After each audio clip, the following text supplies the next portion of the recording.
Hi there! It's the time of the week whereby we get our scripture reading in English and Zulu. Drum roll!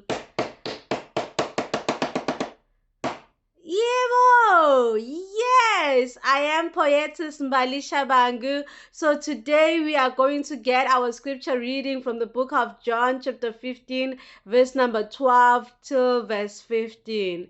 It reads as follows. My command is this. Love each other as I have loved you. Yilo umyalo wami wokuba nithandane njengalokho nginithandile. Verse 13. Greater love has no one than this, that he laid down his life for his friends. Akakho onothando olukhulu kunalolu lokuba adele ukuphila kwakhe ngenxa yabahlobo bakhe.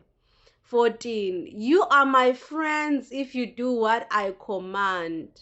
Ningabahlobo bami uma nenza lokhu enginiyale ngakho.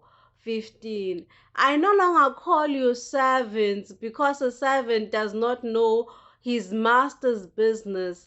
Instead, I've called you friends, for everything that I've learned from my father, I've made known to you. Angisasho ukuthi niyizinceku ngokuba inceku ayikwazi ukuthi inkosi yayo yenzani. Kepha ngithi ningabahlobo nina, ngokuba konke engikuzwile kuBaba nginazisile khona. Yebo, that was our scripture reading in English and Zulu. Poetess Mbali Shabangu signing out.